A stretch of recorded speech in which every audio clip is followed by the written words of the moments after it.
ప్రేక్షకులకు నమస్కారం. ముందుగా ప్రేక్షకులందరూ కూడా హనుమత్ జయంతి పండుగ శుభాకాంక్షలు. ప్రధానంగా మనలో చాలామందికి వస్తున్న సందేహం ఏంటి, అసలు హనుమత్ జయంతి పండుగను ఎప్పుడు జరుపుకోవాలి అని అడుగుతున్నానండి. మన దేశంలో కొన్ని రాష్ట్రాల్లో, కొన్ని ప్రాంతాల్లో హనుమత్ జయంతి పండుగను చైత్రమాసం పౌర్ణమి రోజు జరుపుకుంటారు. కొంతమంది దాన్ని విజయోత్సవ యాత్రగా జరుపుకుంటారు.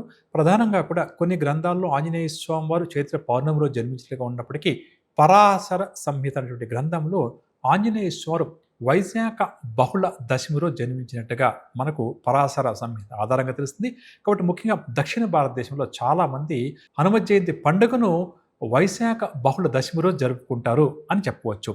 ఈ సంవత్సరం అంటే ఈ పరాభవనామ సంవత్సరంలో మనకు మే 12వ తారీఖు మంగళవారం హనుమత్ జయంతి పండుగ వచ్చింది. కాబట్టి ముఖ్యంగా కూడా నేను ఆంజనేయ స్వామి వారిని ప్రత్యేకంగా ఆ రోజు కానీ ఆ రోజు నుంచి ప్రారంభం చేసి ప్రతిరోజు కానీ పూజిస్తే కలిగే ఫలితాల గురించి వివరించే ప్రయత్నం చేస్తాను. ప్రధానంగా చెప్పాలంటే ఏ వ్యక్తికైతే చక్కటి బుద్ధి కావాలో, చక్కటి కీర్తి ప్రతిష్టలు కావాలో, బలం కావాలో, ధైర్యం కావాలో, నిర్భయత్వం కావాలో, అటువంటి వారు ఆరోగ్యం కావాలో, అటువంటి వారు చేసే పని త్వరితగతిన పూర్తవ్వాలి అని ఎవరైతే కోరుకుంటారో అటువంటి వారు వాక్స్థానం బాగుండాలి, వాక్ పటుత్వం కావాలి అని చెప్పి కోరుకునేవారు ప్రతి ఒక్కరూ కూడా ఆంజనేయ స్వామిని ఆరాధిస్తారు అని చెప్పవచ్చు. అంటే స్వామివారిని మనం ప్రతినిత్యం పూజిస్తూ ఉంటే ఇన్ని మంచి గుణాలు మనందరికి కూడా ఏర్పడతాయి. అదేవిధంగా ఎక్కడైతే పని ఆలస్యం అంటూ ఉంటుందో అక్కడ శని ప్రభావం ఉంటుందని చెప్తుంటాం కదా. దానికి సంబంధించి కూడా ముఖ్యంగా మనలో చాలామంది శనివారం రోజు ఏలినాడు శని, అష్టం శని, అర్ధాష్టం శని లాంటి ప్రభావం ఉన్నప్పుడు కానీ, శని జాతకంలో బాలినప్పుడు కానీ ప్రత్యేకంగా శనివారం పూట ఆంజనేయ స్వామి వారిని పూజించడం, స్వామివారికి సింధూర పూజ చేయించడం, తమలపాకులతో పూజ చేయించడం, అదేవిధంగా స్వామివారికి ప్రత్యేకంగా వడమాల వేయించడం లాంటి కార్యక్రమాలని కూడా చేయిస్తుంటాము అని చెప్పవచ్చు. కాబట్టి జాతకంలో ఉన్నటువంటి సకల గ్రహదోషాలు నివారించాలి, భూత ప్రేత పిశాచ బాధలు తొలగాలి, ఆత్మవిశ్వాసం పెరగాలి, తీసుకునే నిర్ణయాలు ముఖ్యంగా చెడు ఫలితాలను ఇవ్వకూడదు, మంచి నిర్ణయాలు తీసుకునే బుద్ధిని స్వామివారు అనుగ్రహిస్తారు. కాబట్టి ప్రధానంగా ఇటువంటి సమస్యలు ఉన్నవారు ప్రతినిత్యం కూడా ఆంజనేయ స్వామివారి యొక్క ఆరాధన చేయడం చాలా మంచిది అని ఒక్క మాట చెప్పవచ్చు. కాబట్టి ప్రత్యేకంగా మే 12వ తారీఖు 2026 సంవత్సరం మనం హనుమత్ జయంతి పండుగను జరుపుకుంటున్నాం. కాబట్టి ప్రత్యేకంగా ప్రతి ఒక్కరూ కూడా ఆ రోజు స్వామివారి యొక్క ఆలయానికి వెళ్ళడం, స్వామివారికి యథాశక్తిగా పూజాది కార్యక్రమాలు చేయడం, హనుమాన్ చాలీసా స్తోత్రాన్ని పఠించడం, ఆంజనేయ స్వామి యొక్క గాయత్రి మంత్రాన్ని పఠించడం, మన్య సూక్త పాఠనం చేయడం అందరికీ కూడా చాలా చాలా మంచిది అని ఒక్క మాట చెప్పవచ్చు. అదేవిధంగా మన జీవితంలో కొన్ని కోరికలు మనకు తీరడం చాలా కష్టమవుతుందండి. అటువంటప్పుడు ఏంటి అంటే తీరని కోరికలు, కాకపోతే మంచి కోరికలు అవ్వాలి. ఆ తీరని కోరికలు తీరాలంటే కూడా ఆంజనేయ స్వామి వారిని పూజించమని చెప్పి చాలామంది పెద్దలు చెప్తుంటారు.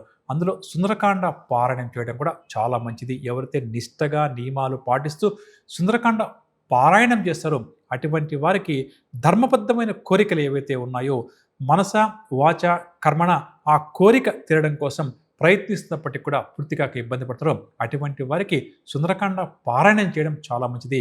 కాబట్టి ఏమాత్రం అవకాశం ఉన్నా మన గ్రేటర్ భక్తి ప్రేక్షకులు మే 12వ తారీఖు మంగళవారం వచ్చింది కాబట్టి ఈసారి హనుమత్ జయంతి పండుగ ఆ రోజు నుంచి ప్రారంభం చేసి సుందరకాండ పారాయణం చేయడం, ఆ రోజు నుంచి ప్రారంభం చేసి ప్రతిరోజు కూడా హనుమాన్ చాలీసా కానీ, మణి సూక్తం కానీ, ఆంజనేయ స్వామి వారి యొక్క దండకం కానీ, అష్టోత్తరం కానీ పఠించే ప్రయత్నం చేయడం అందరికీ కూడా చాలా మంచిది అని చెప్పవచ్చు. ఇక ముఖ్యంగా ఈ హనుమత్ జయంతి రోజు ప్రత్యేకంగా కొన్ని పరిహారాలు మనం చేసుకుంటే చాలా మంచిది. కొన్ని సమస్యల గురించి వివరిస్తూ ఆ పరిహారాలు కూడా ఇక్కడ నేను తెలియజేసే ప్రయత్నం చేస్తాను. మన ప్రేక్షకులకు వీలుని బట్టి ఆ పరిహారాలు చేసుకోవడం కూడా మంచిదని చెప్పవచ్చు. అవి ఏమిటంటే ఉద్యోగరీత్యా సమస్యలు ఎదుర్కొంటున్న వారు, అందులో ఈ మధ్య కాలంలో గత కొన్ని మాసాలుగా మనందరి మీద కూడా ఈ రెసిషన్ ఎఫెక్ట్ బాగా పడింది. చాలామంది ఉద్యోగాలు కోల్పోవడం, తిరిగి నెల తరబడి ప్రయత్నం చేసిన మంచి ఉద్యోగం రాకపోవడం జరుగుతుంది, ఇబ్బంది పడుతున్నారు. కాబట్టి అటువంటి వారు కానీ, లేక కొంతమంది చెప్తుంటారు ఎందుకో ఉద్యోగ జీవితంలో ఎప్పుడూ స్థిరత్వమే లేదు గురుగారు, మాకు ఉద్యోగం వస్తుంది 3 మాసాలకే మళ్ళీ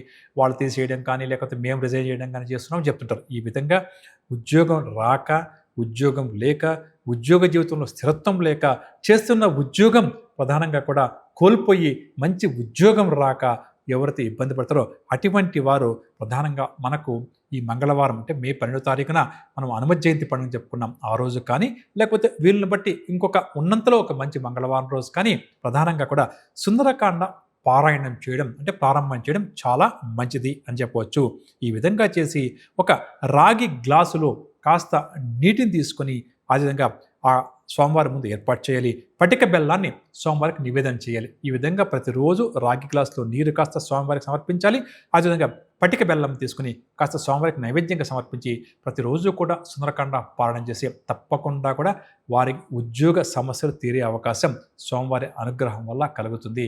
కాబట్టి ఉద్యోగ జీవితంలో సమస్యలు ఉన్నటువంటి వారు కానీ, ఉద్యోగం రాని వారు కానీ, లేని వారు కానీ తప్పకుండా కూడా ఈ పరిహారాన్ని వీలుంటే హనుమ జయంతి పండుగ రోజు, అలా వీలు కాకపోతే ఒక మంచి మంగళవారం చూసుకుని ఆ రోజు ప్రారంభం చేసి సుందరకాండ పారాయణంగా చేస్తే తప్పకుండా కూడా వారి యొక్క కోరిక నెరవేరుతుంది అని చెప్పవచ్చు. ప్రధానంగా ఆంజనేయ స్వామి వారికి మంగళవారం బాగా ప్రీతిపాత్రమైనదిగా చెప్తుంటాము.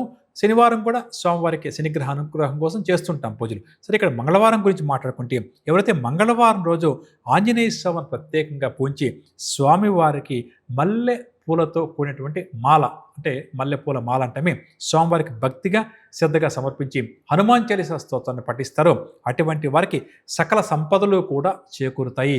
కాబట్టి ప్రతి మంగళవారం కూడా కనీసం ఒక 9 మంగళవారాలు కానీ లేక 18 మంగళవారాలు కానీ స్వామివారికి ప్రత్యేకంగా మల్లెపూల మాలను సమర్పించడం లేదా మల్లెపూలతో స్వామివారిని పూజించడం వల్ల సకల సంపదలు మనకు ప్రాప్తిస్తాయని పెద్దలు చెప్పారు.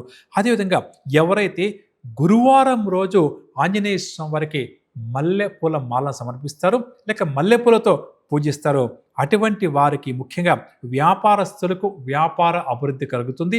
వ్యాపార జీవితంలో ఎదురయ్యే సవాళ్లను అధిగమించే శక్తి వారికి లభిస్తుంది. అదేవిధంగా సంతానం కోసం చేసే ప్రయత్నాలు కూడా ఫలిస్తాయి.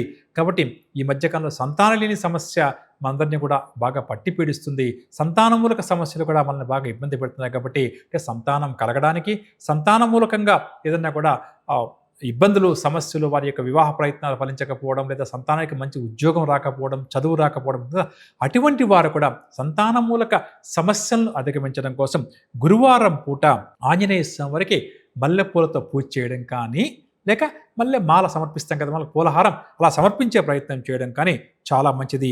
అదేవిధంగా ఎవరి ఇంటైతే శుభకార్యాలు చేద్దాం అని ఏళ్ల తరబడి ప్రయత్నం చేస్తున్నా, అంటే ఒక గృహప్రవేశం కావచ్చు, వివాహం కావచ్చు, ఉపనయనం కావచ్చు, ఏదైనా సరే శుభకార్యాలు చేయడానికి ఆటంకాలు వస్తున్నాయో అటువంటి వారు కూడా గురువారం పూట శుచిగా శుభ్రంగా మనస్ఫూర్తిగా స్వామివారి యొక్క పాదాలు పట్టుకొని స్వామివారికి మల్లెపూల మాలను సమర్పించి అదేవిధంగా హనుమాన్ చాలీసా స్తోత్రాన్ని కానీ లేక సుందరకాండ కానీ పారాయణం చేస్తారు.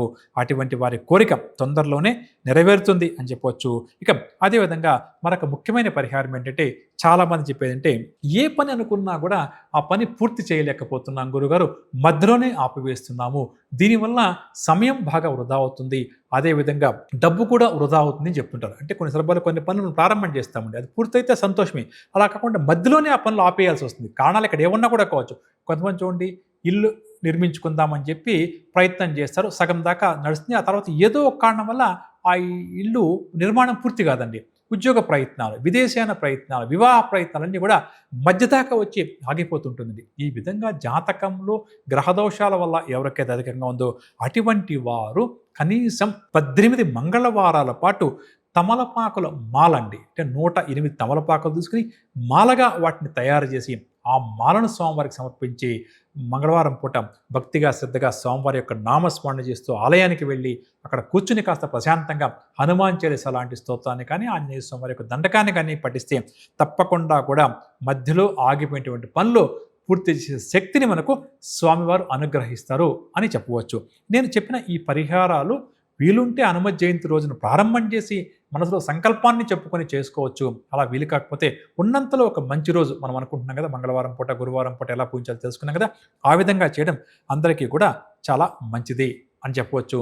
కాబట్టి అది తొందరలోనే మనకు హనుమ జయంతి పర్వదినం వస్తుంది కాబట్టి ఆ రోజు అందున కూడా మంగళవారం అయింది కాబట్టి ఈ విధంగా చేయడం అందరికీ కూడా చాలా మంచిది అని చెప్పవచ్చు.